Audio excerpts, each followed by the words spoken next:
Hello everyone, स्वागत है आप सभी का आपके अपने यूट्यूब चैनल परीक्षा हॉल 247 में। जैसा कि आप जानते हैं, हम यहाँ पर खोरठा की पूरी तैयारी कर रहे हैं और खोरठा के 100% सिलेबस को हम यहाँ पर कवर करेंगे। कुछ भी नहीं छोड़ा जाएगा, आप बिल्कुल निश्चिंत रहें।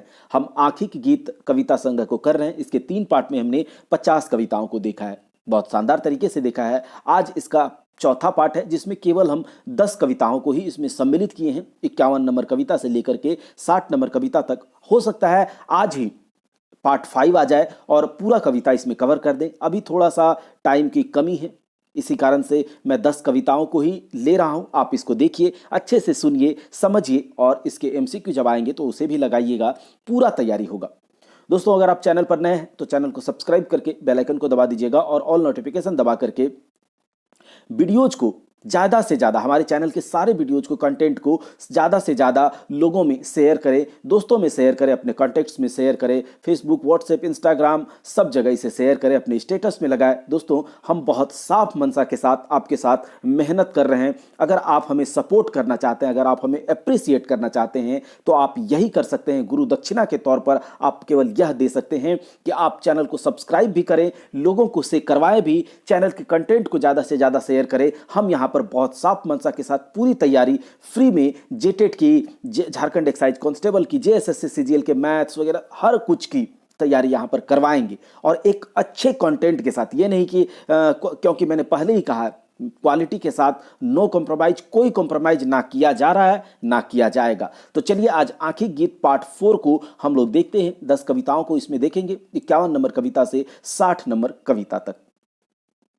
जो 51 नंबर का कविता है, यह कविता का जो शीर्षक है, जो टाइटल है, इसका नाम है नाच बांदर नाच रे, नाच बांदर नाच रे। अच्छा, इसमें बंदर कौन है, किसको नचवाया जा रहा है? चूंकि यह कविता के माध्यम से श्रीनिवास पानूरी जी क्या कहने की कोशिश कर रहे हैं। देखिए, यह कविता जो है एक समाज की, हमारे झारखंड का एक सच्चाई को बयां करता है। यह यथार्थवादी कविता है, यथार्थता को दिखा रहा है, एक यथार्थवादी कविता है। इसमें बंदर किसे कहा गया है? तो झारखंड के सीधे साधे सरल स्वभाव के लोगों को, जिसके पास छल कपट कुछ नहीं है, वैसे लोगों को इसमें बंदर कहकर पुकारा जा रहा है और कहा जा रहा है नाचो, तुम लोग नाचते रहो। और किसके इशारे पर नाचो? कौन तुम्हें अपने हाथ की कठपुतली बनाकर, कौन तुम्हारे गले में फंदा डाल करके तुम्हें नचवा रहा है? वो कौन मदारी है? वो कौन तुम्हें नचवाने वाला है जिसके इशारे पर तुम नाच रहे हो? अरे बंदर नाचो, नाचते रहो। ठीक है, तो यह जो बंदर है, यह झारखंड के लोग हैं, जो झारखंड के सीधे साधे भोले भाले लोग हैं और जो जो मदारी हैं, जो नचवा रहे हैं। समाज के एक ऐसे वर्ग के बारे में बात हो रहा है जो कि ऐसे सीधे साधे भोले लोगों का शोषण करते हैं, उसको लूट खसोट कर खाते हैं। उसके मतलब यही कहा जा सकता है, समाज के एक ऐसे वर्ग, एक पूंजीपति वर्ग, या फिर झारखंड के बाहर से, झारखंड के बाहर के लोग जो कि झारखंडियों को नचवा रहे हैं अपने इशारों पर। तो चलिए देखते हैं इस कविता में क्या है। नाच बांदर नाच रे, मोर चाहे बाँच रे, यानी कि वह अपने इशारे पर इसको नचवा रहा है, इधर उधर इधर उधर हर जगह। तो कहता है कि नाचते रहो, अरे नाचो बांदर नाचो रे, चाहे तुम मरो या बचो लेकिन तुम नाचते रहो। तोर खातिर सुसनी साग, हमर खातिर माछ रे, यानी कि तुम्हारे लिए केवल रूखा सूखा साग है, मेरे लिए मछली। मतलब यहाँ पर यह दिखाया जा रहा है, माछ रे, तुम्हारे लिए केवल साग खाओ और हम लोग तुम्ही को नचवा करके, तुम्ही को शोषित करके हम माछ खाएंगे। नाच बांदर नाच रे, मोर चाहे बाँच रे, हमर खातिर सोना चांदी, तोर खातिर कांच रे। मतलब हमारे लिए सोना चांदी, मतलब हम क्या करेंगे? तुम्ही लोग को शोषित करके, तुम्ही लोग का शोषण करके हम सोना चांदी पहनेंगे, हीरे जवाहरात पहनेंगे, लेकिन तुम्हें क्या मिलेगा? तो कांच मिलेगा। मतलब सोना चांदी और कांच का क्या ही कंपैरिजन किया जाए। तो यह एक समाज के एक ऐसे वर्ग, एक शोषित वर्ग के बारे में बात किया जा रहा है। तुमको कांच, और एक समाज का एक पूंजीपति वर्ग वह सोना चांदी रखेगा। नाच बांदर नाच रे, मोर चाहे बाँच रे, हमर खातिर दालान घर, मेरे लिए, मेरे वास्ते, मैं अपने लिए बिल्डिंग वगैरह बनाऊंगा, बड़े बड़े बिल्डिंग बनाऊंगा, ठीक है, लेकिन तुम्हारे लिए गाछ रे, मतलब तुम जंगल झाड़ में रहो। लेकिन मैं अच्छे से बड़े बड़े बिल्डिंग में रहूंगा। नाच बांदर नाच रे, मोर चाहे बाँच रे। तो यह कविता एक यथार्थवादी कविता थी, जो कि झारखंडी, यह जो बंदर है वह झारखंड के सीधे साधे भोले भाले लोगों को इसमें सूचित किया गया है, और शोषण करते हैं जो उनके बारे में कहा गया है कि तुम्हारे लिए ये सब और मेरे लिए ये। तो चलिए अगला देखते हैं, हम पकिया लाल रंग। यह जो कविता है, हम पकिया लाल रंग मतलब कि पक्का लाल रंग वाले लोग हैं। हम क्या हैं? पक्का लाल रंग वाले लोग हैं। और ये झारखंड में पक्का लाल रंग वाले लोग, लाल रंग किसको कहता है? लाल सलाम, पता है ना आपको? तो कहता है कि हम पक्का लाल रंग वाले हैं। हम यहाँ पर कवि क्या कहना चाह रहे हैं कवि जी, चलिए देखते हैं कि हम पकिया लाल रंग, हमर आपन चाइल, हमर आपन गीत, हमर आपन रस, चलेक आपन ढंग, के देत हमर संग। हम पकिया लाल रंग मतलब कह रहा है कि हम पक्का लाल रंग वाले हैं, यानी कि हम पूरे प्योर कम्युनिस्ट हैं। ठीक है, हमारे रंग रंग में, रग रग में कम्युनिस्ट छाया हुआ है, लाल रंग छाया हुआ है। ठीक है, हमारा अपना अलग चाल चलन है। ठीक है, हमारा अपना अलग चाल चलन है, तुम लोगों से अलग चाल चलन है। हमारा गीत अलग है तुम लोगों से, हमारा रस अलग है, यानी कि जीने का ढर्रा हमारा अलग है, हमारा चाल चलन ढंग जो जीने का है, जो जीवन शैली है वो अलग है।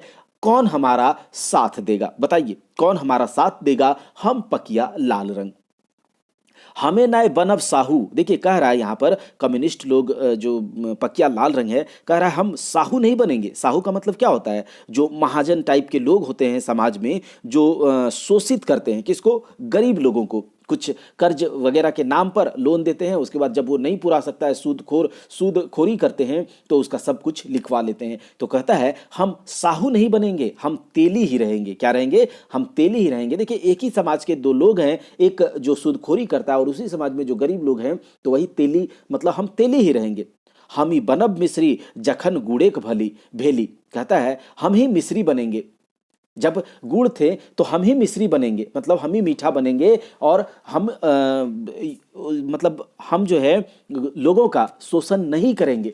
हम भले बड़ा हो जाएं, लेकिन हम लोगों का शोषण नहीं करेंगे। फिर क्या होता है? युगे झटके छूटत अपने हमार देहिक जंग, मतलब युग युगों का जो झंझट है, युगों युगों से जो झंझट चला आ रहा है, जो हमारे शरीर का जो मैल है वो छूटेगा। ठीक है, वो छूटेगा। मतलब हम क्या हैं? पक्का लाल रंग वाले हैं, पक्का कम्युनिस्ट लोग हैं। हमारा साथ कौन देगा? हमारा चाल चलन, रंग ढंग, जो हमारे गीत हैं, वो सब कुछ तुम लोगों से अलग है। बताइए हमारा साथ कौन देगा? हम सूदखोर नहीं बनेंगे, हम तेली ही सही हैं। हमारा युगों युगों का झंझट और जो शरीर का मैल है, जो शरीर में लगा हुआ जंग है, वो छूटेगा। चलिए अब देखते हैं हम आर ऊ इस कविता के माध्यम से कवि जी क्या कहने की कोशिश कर रहे हैं। यहां पर 2 स्टैंजा है, 2 पैराग्राफ है, देख लेते हैं क्या है। हम आर ऊ, यहां पर क्या है? हमसे और उनसे। तो इस जगह पर जो कवि जी का सारांश क्या कहने की कोशिश कर रहे हैं हम और ऊ से, तो यहाँ पर बात आ रहा है हमारे और उनके बीच में क्या अंतर है।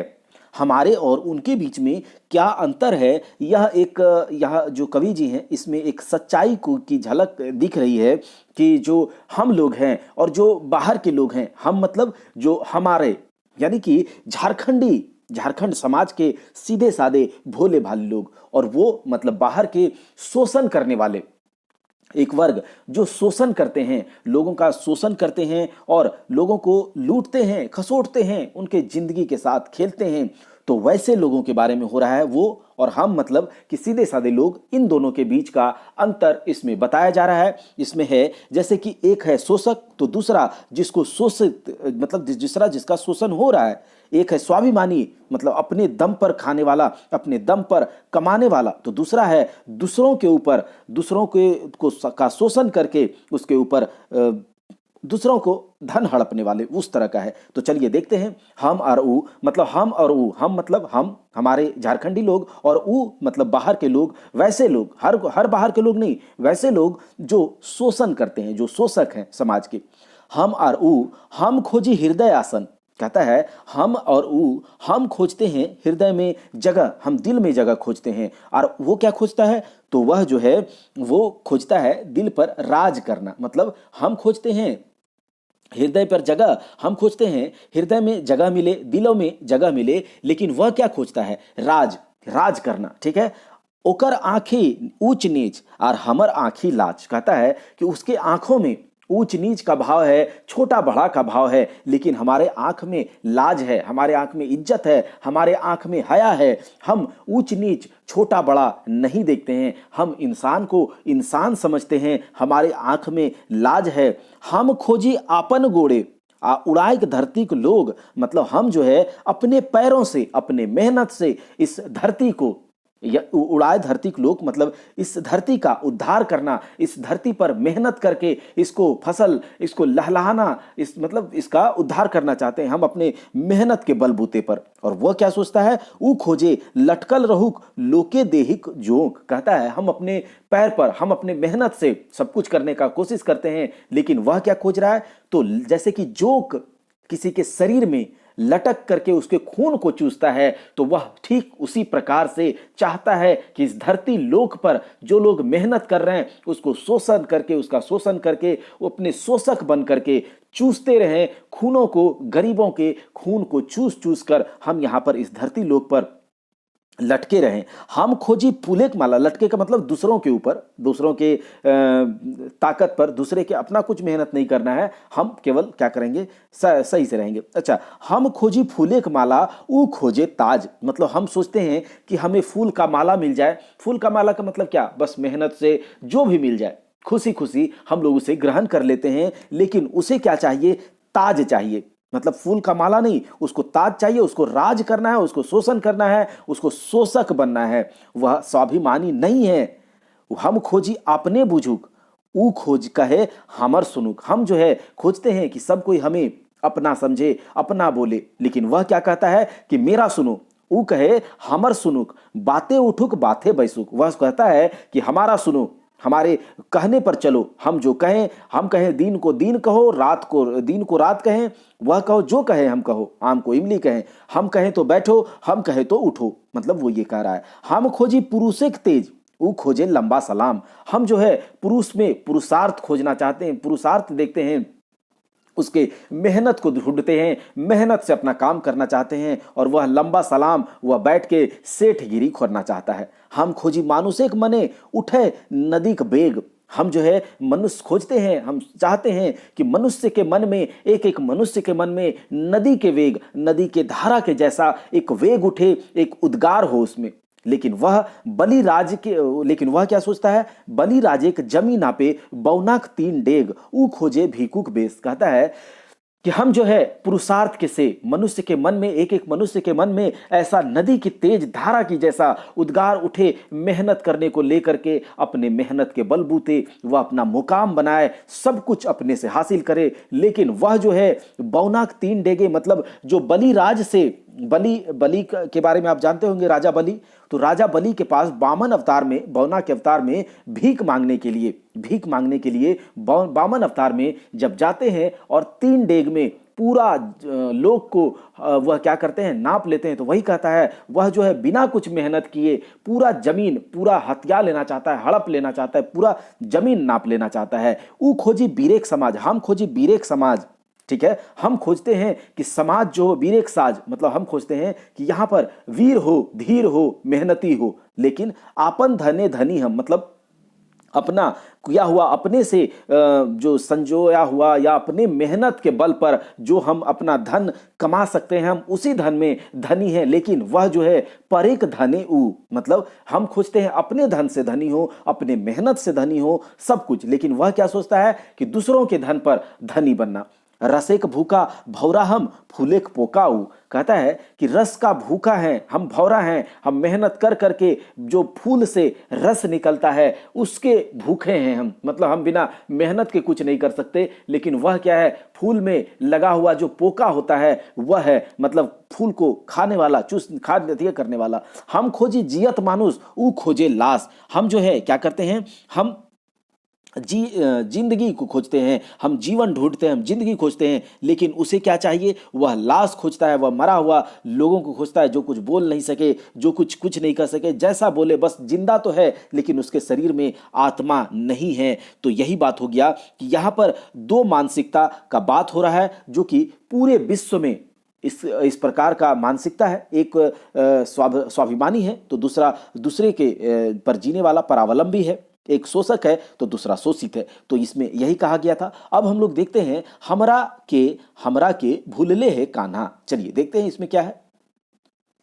यहां पर कान्हा जी को कहा जा रहा है कि कान्हा तुमने हमें क्यों भुला दिया। तो कान्हा को जब कान्हा जी कृष्ण जी छोड़ करके गोकुल को चले जाते हैं तब गोपियां जो होती हैं उनकी याद में उनके वियोग में तड़प रही हैं और इस बातों को कह रही हैं। यह कविता के माध्यम से श्रीनिवास पानुरी जी कह रहे हैं, यह कृष्ण कथा के माध्यम से कह रहे हैं कि जब कृष्ण जी गोपियों को छोड़ करके वहां के छोड़ करके चले जाते हैं तो गोपियों के मन की व्यथा क्या होती है, वियोग का क्या रस है, उसको हम लोग देखते हैं। कहती है गोपियां कि हमरा काहे भूलले रे कान्हा नाहक देले रे। कहता है कि हमको तुमने कान्हा भुला क्यों दिया और इतना दुख क्यों दिया भुला करके। नाहक मतलब दुख क्यों दिया। सेले मतलब इसीलिए तोरा बिनु आवे रे कान्हा नींदियो रे। इसीलिए तुम्हारे बिन तो हम कान्हा, हमें तो नींद भी नहीं आ रहा है कान्हा, नींद भी हम लोगों का नींद चैन उड़ गया है। घूरी घूरी देखी रे कान्हा आवे करे वाट। अरे घूम घूम कर अरे कृष्णा तुम्हारे आने का रास्ता हम देख रहे हैं। हमेशा पथ देखते रहते हैं हम, क्या हमेशा रास्ते को निहारते रहते हैं कि कब मेरा कान्हा लौट करके आएगा। सोची सोची भेली रे कान्हा जूरी रे काट। अरे कान्हा सोच सोच करके चिंता करके हम इस प्रकार से हो गए हैं, जूरी से काठ बन गए हैं। यानी कि जूरी का होता है क्या? एक कोमल फूल पत्तियां जो होता है, और जब उसी को लकड़ी पेड़ को काट दिया जाता है और उसे बना दिया जाता है काठ का, लकड़ी का पलंग कुर्सी, तो वो क्या हो जाता है? कठोर बन जाता है। तो कहता है हमारे अंदर अब कोई प्राण नहीं बचा है, हम अब जूरी से काठ बन गए। मेरे अंदर प्राण था, ठीक है, लेकिन अब मेरे अंदर काठ बन चुके हैं, लकड़ी बन चुके हैं, अब मेरे अंदर प्राण नहीं बचा है। हम केवल जिंदा हैं लेकिन मेरे अंदर का आत्मा मर चुका है। तो इस कविता में वियोग झलक रहा है। अगला कविता कौन सा है कि नाच मुड़री नाच गे। नाच मुड़री नाच गे। नाच मुड़री नाच गे, जो इससे पहले एक मैंने कविता हम लोगों ने देखा था, नाच बांदर नाच रे, तो वह कविता अलग था। लेकिन यहां पर क्या है, नाच मुड़री नाच गे। इस कविता में जो कवि जी हैं श्रीनिवास पानुरी जी, चूंकि मैंने पहले भी बताया था कि यह जो पूरा कविता का संग्रह है इसमें प्रेम, स्नेह, प्यार, मोहब्बत, वियोग, बिछड़न, तड़पन, बिरहा, यही सब ज्यादा दिखाया गया है। तो इसमें क्या है कि इसमें कवि जी कह रहे हैं, इसमें कवि जी प्रेम और स्नेह के महत्व को दर्शा रहे हैं इस कविता के माध्यम से। इसमें कह रहे हैं कि जब लोग प्रेमवश एक दूसरे से एकाकार हो जाते हैं तो दुनिया में कुछ भी शेष नहीं बच जाता है। केवल आनंद ही आनंद होता है, स्वर्ग जैसा आनंद हो जाता है, सब कुछ तृप्त हो जाता है, कोई पुनर्जन्म नया जन्म लेने का मुक्त हो जाता है उससे लोग। तो चलिए देखते हैं, कोई आकांक्षा नहीं बचती है। कहता है नाच मुड़री नाच गे लागतो न आँच गे। कहता है कि अरे नाचो मुड़री। मुड़री एक गुड़िया होता है जिसको यहाँ पर इंगित किया जा रहा है, कोई एक प्रेमी है और प्रेमिका है। जब प्रेम करने वाले दो लोग हैं, आपस में यहाँ संवाद हो रहा है उनके बीच में, प्रेमी और प्रेमिका के बीच में। आप लोग इस कविता के माध्यम से जब कविता देख लेंगे तो इसके बाद प्रेम में नहीं लग जाइएगा पूरी तरह से। आजकल का प्रेम थोड़ा सा अलग है, आज पैसा चाहिए, समझ गए ना। मतलब कि पैसा जब तक नहीं होगा आपके पास एक बेसिक रिक्वायरमेंट को पूरा करने के लिए, तो प्यार मोहब्बत भी काम नहीं आएगा। लेकिन एक स्नेह, एक प्रेम जो है आपको जिससे लगाना चाहिए जरूर लगाएं। अपने माँ बाप हैं, अपना परिवार है, और जब जो समय जैसा आएगा उसके हिसाब से तो काम होगा ही। कहता है नाच मुड़री, यहाँ पर एक खिलौना, एक गुड़िया से इसको इंगित किया जा रहा है, जिसमें कि प्रेमी और प्रेमिका, प्रेमी कहता है नाच मुड़री नाच गे लागतो न आँच गे। अरे मुड़री नाचो, लेकिन कोई भी पीड़ा, कोई आँच तुम्हें नहीं आएगा। हमर असरे नित नतुन खेला दिन दोपहर सांझ बेला बड़ी बड़ी पुइनेक प्रेमिक माला आपन रसिक भाँच गे। कहता है कि हमारे आशा में, हमारे असरा में हमारे आसपास नित्य प्रतिदिन नया नया खेला होता है, नया नया खेल होता है, दिन दोपहर सांझ सब टाइम। बड़ी पुण्य से यह प्रेम का मेला लगा है। अरे मुड़री, बड़ी मुड़री मतलब खिल गुड़िया, कोई भी प्रेमी अपने प्रेमिका को, चलिए मुड़री ही मान लीजिए, मुड़री नाम है, तो कहता है कि बड़ी पुण्य से यह प्रेम का मेला लगा है, अपने रस को नाच करके यहाँ बाँच दो पूरे जग संसार में। अब सिंधु होवे पार लिए न हो तो जन्म आर। कहता है कि यह प्रेम का रस, प्रेम सुधा, प्रेम की वर्षा जब होगी, सारे लोग जीवन में प्रेम करेंगे, प्रेम प्रेम प्रेम। तो प्रेमी प्रेमिका जब है प्रेम के रस में बहे पड़े हैं तो उसे तो केवल प्रेम ही दिखेगा। तो कहता है कि अगर प्रेम के बहाव में सब कोई एकाकार हो जाए तो सिंधु भवसागर पार हो जाएगा। अब सिंधु मतलब वो जो कहता है ना, बेड़ा पार हो जाएगा, भवसागर पार हो जाएगा, वह पार हो जाएगा और कोई इच्छा नहीं रहेगी। और लिए न हो तो जन्म आर, मतलब इसी जन्म में सब कुछ, सारी आकांक्षाएं खत्म हो जाएंगी, तो किसी भी प्रकार का पुनर्जन्म, नया जन्म लेने का कोई जरूरत नहीं होगा। देखे पैबे एकाकार, मनेक रंगे चुनरी आपन रांग गे। मतलब कहता है देख पाओगी जब सब कोई एकाकार हो जाएंगे, एकीकृत हो जाएंगे, प्रेम में, प्रेम बंधन में बंध जाएंगे, तो फिर कोई इच्छा नहीं रहेगी, आकांक्षा नहीं रहेगा, कोई एक दूसरे का शोषण नहीं करेगा, कोई शोषक नहीं होगा, कोई शोषित नहीं होगा। तो यह सब हो जाएगा जब प्रेम के रंग में पूरा समाज रंग जाएगा, तो आप देखेंगे कि एकाकार हो जाएगा और उसी रंग से अपने चुंदरी को रांग रे, मतलब रंगो रे, यही प्रेम के रंग से, अपने प्रेम के रंग से अपने मन की चुनरी को रंगो। प्रेमिक देशे मनेक भाव, प्रेम के देश में जब मन का भाव, रूपेक नगर फूलेक छांव, मतलब फूल के छांव में, रूप के नगर में अपने मन का भाव में प्रेम बसाओ। यदि इस प्रकार से मन का स्थान हो जाए, यदि इस प्रकार से मनोस्थिति हो जाए तो बहुत अच्छा होगा। प्रेमिक डोरे जूड़ा बांध के, अपना जो जूड़ा बांध रही हो उसमें अपना प्रेम का डोर, प्रेम के डोर से जूड़ा बांधो। जूड़ा तो जानते हैं आप लोग कि जूड़ा क्या होता है, तो उससे करो। तो इसमें प्रेम का रस को दिखाया गया है। एक श्रृंगार रस का कविता था जिसमें एक रस झलक रहा है, ठीक है। तो अगला कविता देखते हैं जिसका नाम है तोर आसे बांध घाट।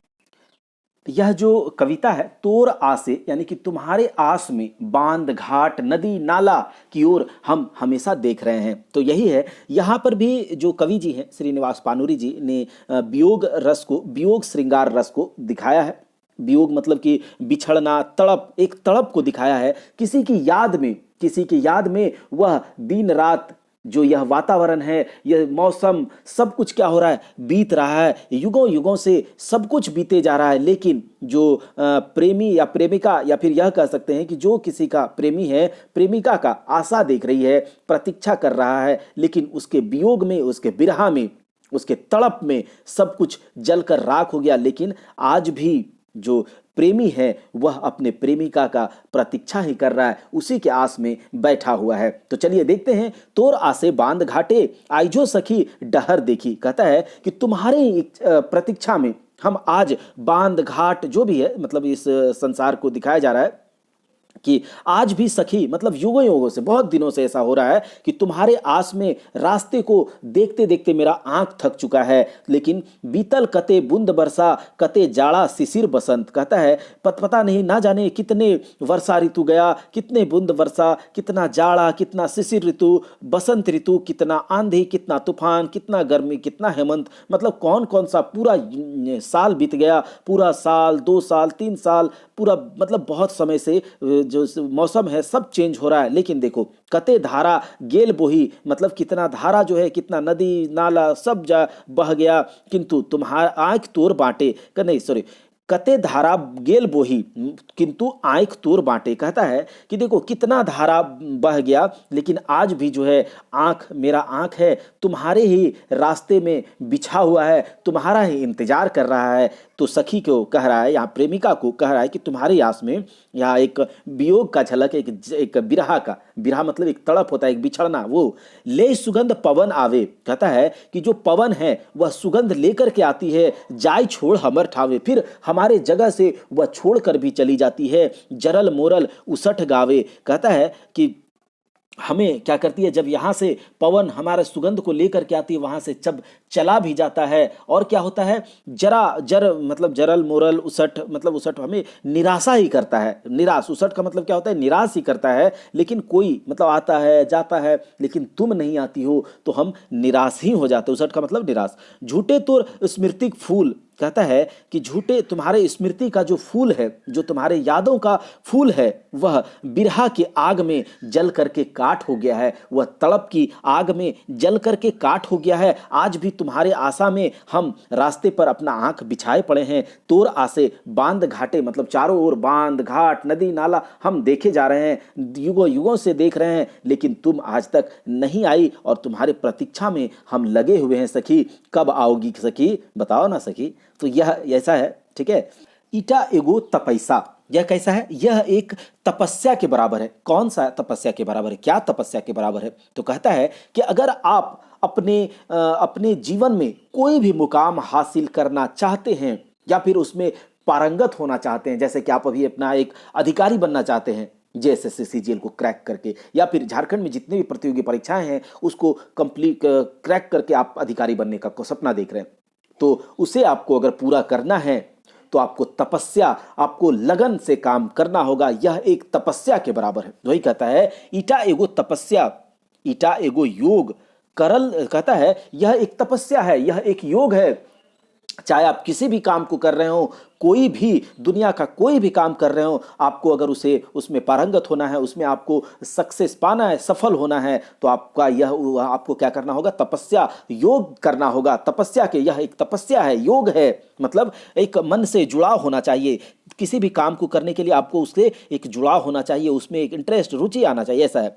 करल धरले पानी फेरे आपन प्रशंसा का रोग। यहाँ पर कवि जी कह रहे हैं कि अपना प्रशंसा करवाना, मतलब अपना खुद से अगर तुम, कहते हैं ना, अगर खुद से तुम अपना बड़ाई कर रहे हो तो यह, या फिर करवाना चाहते हो किसी से अपना बड़ाई कि अरे करो मेरा बड़ाई, कोई करे, कोई मेरा बड़ाई करे, प्रशंसा करे, तो यह, इसको एक बहुत बड़ा रोग बताया है कवि जी ने, एक बहुत बड़ा दुर्गुण बताया है कि इससे बचना चाहिए लोगों को। और कहता है कि अगर आपको यह रोग लग जाता है, यह दुर्गुण आपके अंदर आ जाता है, आत्म प्रशंसा करवाने का, खुद से प्रशंसा करने का, तो आपका बना बनाया काम बिगड़ जाएगा और बिगड़ जाता है।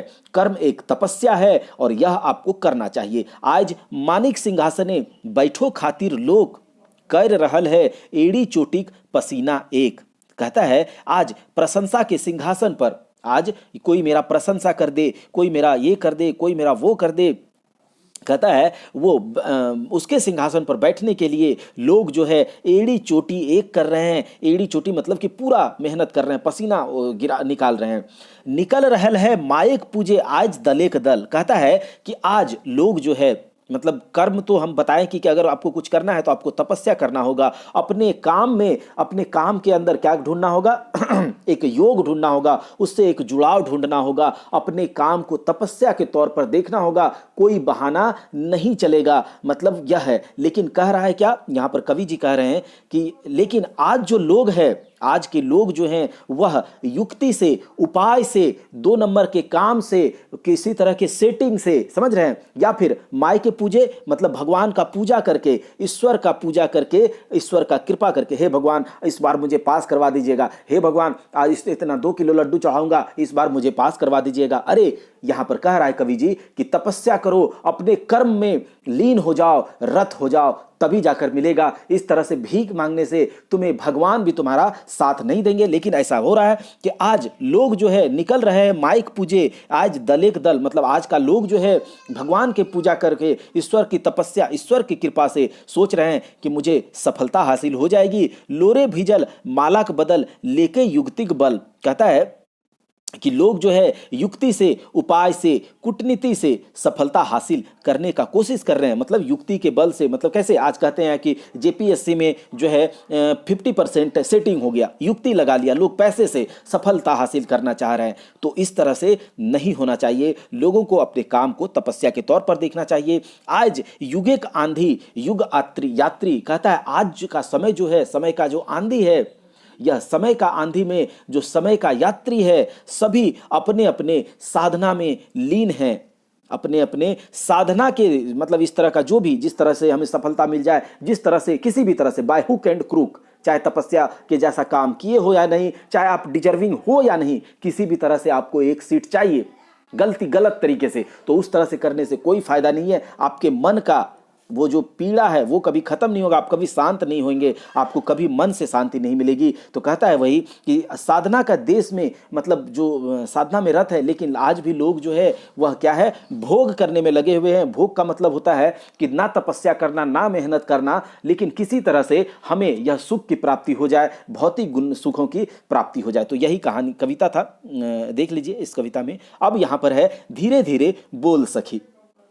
यह जो कविता है धीरे धीरे बोल सखी, इसमें कवि जी क्या कह रहे हैं देखते हैं। क्या है कि धीरे धीरे बोल कोई सुन ना ले, वो वाला नहीं है। यहाँ पर है कि एक सखी दूसरे सखी से यहाँ पर संवाद हो रहा है, उसके बीच का। यहाँ पर कवि जी थोड़ा सा चिंतित हैं, एक आश्चर्य से क्या है वह सोच रहे हैं कि ऐसा क्या हो गया, क्या हो रहा है हमारे देश में, क्या हो रहा है हमारे समाज में। हमारा समाज इतना आगे निकल चुका है, इतना डेवलपमेंट हो चुका है, लोग आदमी जिसने इतना विकास किया, जिसने इस सभ्यता को लेकर के आया, जिन लोगों के द्वारा यह सभ्यता का विकास हुआ है, आज वही लोग जो है लोगों के लिए, इंसान जो है दूसरे लोगों के लिए क्या हो चुका है, केवल एक साधन हो चुका है, कमाने का जरिया हो चुका है। मतलब कि इंसानियत का कोई वैल्यू नहीं है, इंसान का कोई वैल्यू नहीं है। इंसान एक इंसान दूसरे इंसान को केवल साधन की तरह यूज कर रहे हैं, उसका उपयोग कर रहे हैं अपने हित के लिए, और इंसान का वैल्यू नहीं है। जिस इंसान के द्वारा यह सभ्यता लाया गया, जिस इंसान ने इतना विकास किया, आज उसी इंसान के का कोई वैल्यू नहीं है, एक दूसरे का यही है। तो देखते हैं क्या बोलता है। एक सखी दूसरे सखी से यहाँ पर संवाद कर रही है, बोल रही है कि धीरे धीरे बोल सखी, धीरे धीरे बोल, युग युगेक बंद द्वार, चरण घाते खोल। मतलब युगों युगों से जो द्वार बंद पड़ा था, युगों युगों से जो लोगों का नींद सोया हुआ था, आंख बंद था, उसको, उस द्वार को, बंद द्वार को अपने चरण से, अपने पैर के प्रहार से उसे खोल दो। चरण घाते मतलब अपने पैरों के प्रहार से उसमें लात मार करके उसे खोल दो। आई जो निंदेक गोदी सुतल, जरल मोरल देश। अरे आज का मतलब क्या है, जो हमारा अभी का समाज है, और ये कब से कंपेयर किया जा रहा है, तो युगों युगों से। मतलब क्या हो रहा है, बहुत दिनों से हम लोग विकास कर रहे हैं, सभ्यता, ये सभ्यता, वो सभ्यता, ऐसा युग, ताम्रपाषाणिक युग, तो उतने दिनों से मतलब हम लोग बहुत आगे निकल चुके हैं, आगे आ चुके हैं। लेकिन आज भी जो हमारा समाज है, जो हमारा देश है, जो हमारा राज्य है, आज भी नींद की गोदी में, मतलब कि आज भी उसका आंख बंद है, और यह देश उसी की नींद की गोदी में सोया हुआ है। मेरा हमारा जरा मरा देश, मतलब जला, मतलब उस तरह से है कि अभी भी इसमें बहुत बाकी है कुछ करना। लोगों का इज्जत करना होगा, इंसान को समझना होगा। इंसान, और इतना जो विकास खुद ने किया है, हम लोगों ने किया है, किस लिए, कहाँ भाग रहे हैं, कहाँ दौड़ रहे हैं। बिठुर नियति कठोर हाथे सहे नाना क्लेश। मतलब आज भी जो है हमारा देश जो है नींद की गोदी में, हमारा समाज जो है नींद की गोदी में सोया हुआ है, और यह बिठुर नियत मतलब यह जो निष्ठुर, जो जिसको कोई दया नहीं होता है, उस नियति के कठोर हाथ से आज हमारा देश है अलग अलग प्रकार के क्लेश, अलग अलग प्रकार के कच विवादों को सह रहा है। आइजो दारुण भूखे जले, आइजो दारुण भूखे जले, माथा सभे को गोल। कहता है आज भी भूख से, भूख के पीड़ा से, भूख के मतलब आग से, ठीक है, मतलब दारुण, निर्दयी भूख कह सकते हैं, कि जो आज भी भूख के पीड़ा से, भूख के आग से, पेट के आग से, पेट में जो भूख लगता है उसके आग से सभी का माथा गोल हो गया है। मतलब सबका माथा घूम गया है, क्या करे क्या नहीं करे, सब कुछ क्या है। मैंने पहले भी इस कविता में आया है कि सब कुछ क्या है, सबका जड़ क्या है, यही पेट है। और पेट के लिए लोग कुछ से कुछ करते हैं, करना कुछ चाहते हैं, लेकिन उससे हो नहीं रहा है, सत्य का मार्ग पे चल नहीं पा रहे हैं। तो वही कहता है कि आज भी भूख के पेट के कारण सबका माथा, सबका दिमाग गोल हो गया है, घूम गया है। और फिर बोलती है धीरे धीरे बोल सखी, आई जो पानी भरे ज्ञानी, आई जो धनी मानी। कहता है आज भी ज्ञानी लोग जो हैं, आज ज्ञानी लोग, धनी मानी मतलब धनी कैसा भी लोग हो, सेठ साहूकार कैसा भी हो, आज उसके यहाँ ज्ञानी लोग अपना पानी भर रहे हैं, नौकरी कर रहे हैं, उसका हाँ में हाँ कर रहे हैं, जी हजूरी कर रहे हैं। जैसा कि इससे पहले भी आया था बात कि जिसमें था कि जो ज्ञानी लोग हैं असहम देखली सत्य के, जब कविता में देखे थे कि उसमें सत्य के घर में असत्य का असत्य के घर में सत्य पानी भर रहा है, ऐसा करके। आई जो पैसे पैसे बिकाए कर्ण जैसन दानी, कहता है आज भी समाज बदला नहीं है, युगों युगों से कहता है कि हम लोग विकसित हो गए हैं, हम लोग बहुत आगे निकल चुके हैं, लेकिन आज भी सब कुछ वैसे के वैसे पड़ा है। आज भी पैसे पैसे में बिक रहा है कर्ण जैसा दानी, कर्ण जैसा दानी भी आज पैसे पैसे में बिक रहा है। आज जो बड़ी मीठा लागे पाछू दिगे एक ढोल, कहता है आज जो है बहुत सुहावना लगता है, मीठा लगता है पीछे के दिनों को याद करके। पाछू दिगे एक ढोल मतलब पीछे के दिनों को याद करके, पीछे के दिनों के संवाद को याद करके आज हमें बहुत अच्छा लगता है, बहुत मीठा लगता है। धीरे धीरे बोल सखी धीरे धीरे बोल, आज जो मानुषिक सिंहासन मानुष बिन सुन, मतलब वही कि मनुष्य जो है खुद के लिए इतना विकास किया, विकसित हुआ, लेकिन आज जो मनुष्य का सिंहासन है वह इंसानियत के बिना सुना है। मतलब कि इंसान को नहीं समझ रहा है, केवल उसको एक साधन के तौर पर ले रहा है कि उससे उसका उपयोग कर रहा है, उसका उपयोग करके अपने धन दौलत को बढ़ाने में लगा हुआ है, ऐसा है। आज जो चंडी हाथे महिषासुर खून, आज भी चंडी माता के बारे में जानते हैं, जब महिषासुर का वध किया था तो कहता है आज भी चंडी के हाथ से महिषासुर का वध हो रहा है। यानी कि आज भी समाज में महिषासुर हैं, आज भी समाज में शोषक लोग हैं, तो उन लोगों का भक्षण करने के लिए आज भी चंडी उनका वध करती हैं। आज जो 1 इंच खातिर महाभारत एक रोल, कहता है आज भी 1 इंच जमीन के लिए महाभारत हो पड़ा है, होता है। लातिक मारी खोल हरिजन एक भोज, धीरे धीरे बोल सकी, अपने लात से मार करके ऐसे समाज को, ऐसा जो समाज का जो व्यवस्था है इसको खोल दो, इसका युगों युगों से जो बंद पड़ा था द्वार उसको खोलो, धीरे धीरे बोल सकी धीरे धीरे बोल। यह एक सच्चाई दर्शा रहा था। अब चलिए एक देखते हैं, सांप बन काटे जे। यह जो कविता है सांप बन काटे जे, मतलब कि इसमें यह एक छायावादी कविता है। इसमें कहा जा रहा है कि जो प्रकृति है, जो नेचर है, वह बहुत ही रहस्यवादी है। कैसा है? बहुत रहस्य छिपा है इसमें आपको पता नहीं चलेगा क्या हो रहा है, रहस्य छिपा हुआ है। इसमें क्या है कि संगति के साथ असंगत दिखता है। इसमें यह कहा गया है कि अगर अंधेरा ना हो जीवन में, अगर आपके जीवन में दुख नहीं हो, तो जब सुख आएगा तो आपको उस सुख का मजा नहीं होगा। मतलब कि दुख है तभी सुख का आप मजा ले पाएंगे। मतलब अगर किसी के पेट में भूख ना हो तो उसे क्या ही पता है कि भूख का दुख क्या होता है, और जब वो खाना खाएगा तो उसको जब खाना का वो इज्जत किस प्रकार से कर पाएगा। जब किसी को पानी का प्यास कभी लगा ही नहीं तो उसे क्या पता होगा कि प्यास क्या चीज होता है, और जब उसे पानी मिलेगा तो वह उस पानी का कितना इज्जत करेगा। तो वही कहता है कि जिस प्रकार से पतझड़ के बाद जब बसंत आता है ना, पतझड़ जब आता है तब बसंत आता है, तो लोगों को पता चलता है अरे बहुत शानदार मौसम आ गया। क्यों? क्योंकि इससे पहले पतझड़ का मौसम था, इससे पहले दुख था जिंदगी में, तब जाकर जब सुख आया है तब लोगों को सुख की अनुभूति होती है और लोग खुशी से नाचते हैं, झूमते हैं। तो चलिए देखते हैं, सांप बन काटे जे झारे ओहे भाई। मतलब कहता है कि आज जो सांप बनकर जो काटता है, जब दुख की घड़ी होता है तो सुख भी आएगा। मतलब सांप बनकर जो काटता है वही जो है ओझा बनकर, वही आज झड़वैया बनकर वही उस सांप के विष को निकालता है, झाड़ता है। चांदी की देही आग कहे चिल्लाए चिल्लाए, अरे चांद के देह में, चांद के शरीर पर दाग है, वह लोगों को, दुनिया को चिल्ला चिल्ला कर कह रहा है कि चांद के देह में दाग है। अंधार बिन ई धरती प्रकाश नाय नाय, प्रकाश नाय प्रकाश नाय। कहता है कि अंधेरे के बिना प्रकाश का कोई वैल्यू नहीं है, प्रकाश का कोई महत्व नहीं है। अगर अंधेरा नहीं हो धरती पर तो प्रकाश का क्या ही महत्व समझ में आएगा लोगों को। अगर रात नहीं हो तो दिन का क्या वैल्यू समझ में आएगा। अगर हमेशा रात हो या फिर हमेशा दिन हो, हमेशा सुख हो या फिर हमेशा दुख हो, तो कैसे समझ में आएगा दोस्तों। तो कहीं कहता है अंधेरा बिन ई धरती प्रकाश नाय नाय। कहता है सूरज देख कमल फूटे चांद देख सालुक। मतलब एक दूसरे का सब क्या है, पूरक है। सुख है तो दुख भी है, दुख है तो सुख भी है, पतझड़ है तो बसंत भी है, बसंत है तो पतझड़ भी है। सांप का विष है तो सांप का विष झाड़ने वाला भी है। समझ में आया? और सांप का विष झाड़ने वाला है तो सांप है।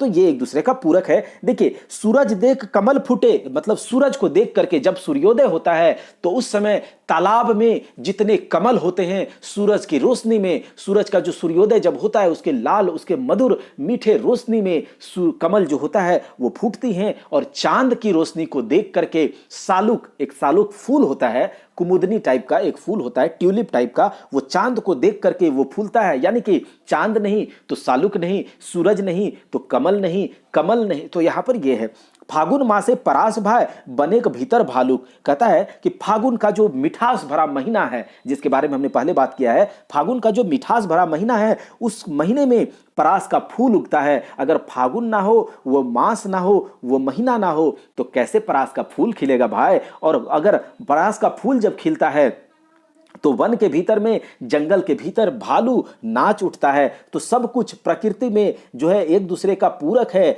तो यही इसमें कहने का बात है। मनेक मंदिर घंटा बाजे फूटे कंठेक राग। कहता है इसी फागुन के मास में, जिसमें मिठास भरा यह मास है, इसमें क्या होता है, जब परास का फूल खिलता है तो मन के मंदिर में, मन के अंदर जो है घंटा बजने लगता है, खुशी का, या खुशी का जो है घंटा बजने लगता है। और मन से एक मधुर गीत क्या होता है, मन से, कंठ से एक मधुर गीत का होता है, बाहर आता है। तो यही था कविता, एक छायावादी कविता है जिसमें बताया गया प्रकृति बहुत ही रहस्यवादी है, एक दूसरे का सब पूरक है। अंधेरे के बिना प्रकाश नहीं, प्रकाश के बिना अंधेरे का कोई वैल्यू नहीं है। अब लास्ट कविता है आज का, बैसाख मासे थकल पाथिक। बैसाख माथे, इस कविता में कवि श्रीनिवास पानूरी जी यह कह रहे हैं, क्या कहने की कोशिश कर रहे हैं कि जो यह प्रकृति है, जो प्रकृति के नियम को कोई समझ नहीं सकता है, प्रकृति के नियम को कोई समझ नहीं सकता, यह विधि का विधान है जिसको कोई काट नहीं सकता है, यह होकर ही रहेगा। जैसा कि इससे पहले हम लोगों ने देखा था, एक रहस्यमयी कविता था, एक रहस्यवादी कविता था, जिसमें कि छायावादी भी बोल सकते हैं, जिसमें प्रकृति के नियम को, प्रकृति के नियम में सांप बन करके जो आता है वही क्या करता है, ओझा बन करके, झाड़ने वाला बन करके वही उसे बचाता है। तो एक दूसरे का पूरक प्रकृति की रहस्य को कोई समझ नहीं सका है। वही उसी तरह से यह भी कविता है कि बैसाख मासिक थकल पातिक खोजे शीतल छां। कहता है कि बैसाख का महीना है और उस महीना में, चूंकि बैसाख के महीना, बैसाख जेठ आप लोग जानते होंगे जो हिंदी महीना होता है, तो उस महीना में गर्मी बहुत ज़्यादा पड़ती है, धूप बहुत ज़्यादा होता है। तो कहता है कि बैसाख के महीने का जो थका हुआ पथिक होता है, जो रास्ते पर जो राही होता है, वह थक करके शीतल छां खोजता है।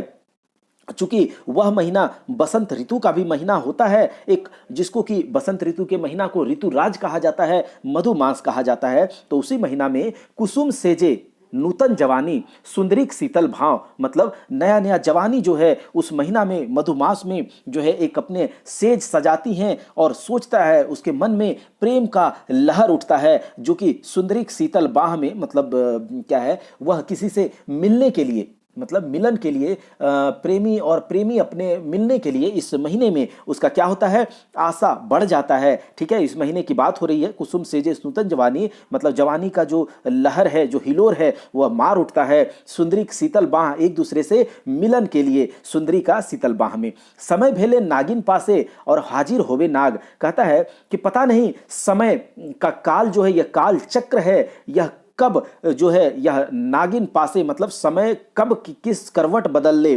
ठीक है, कब आपका काल आ जाए और जो है किसी भी रूप में जो है काल आपके सामने आकर खड़ा हो जाएगा। तो यह प्रकृति का नियम, कोई विधि का विधान कोई समझ नहीं सका है। यह कवि जी कह रहे हैं कि समय भेले नागिन पासे हाजिर होवे नाग, मतलब किस रूप में, किस काल के रूप में आपका मौत जो है वह आपके सामने आकर खड़ा हो जाएगा, नाग बनकर आपके सामने खड़ा हो जाएगा। अकाटे नियम विधिक भाई बूझा बड़ी दाय। कहता है कि इस प्रकृति का, इस विधान का नियम जो है, इस विधि का विधान, इसका जो असहाय, जो मतलब सहसा जो अचानक से जो यह विधि का विधान है, इसको कोई समझ नहीं सका है और इसको समझने का काम जो करेगा वह बहुत मुश्किल है। बूझा बड़ी दाय, मतलब समझना बहुत, दाय का मतलब क्या होता है, मुश्किल होता है। तो वही है कि इस प्रकृति के नियम को, इस विधि के विधान को समझना थोड़ा सा मुश्किल है, क्योंकि सांप बैन काटे झारे मंतरिया बैन भाई। कहता है कि जो इस प्रकृति के नियम में, यह प्रकृति, यह जो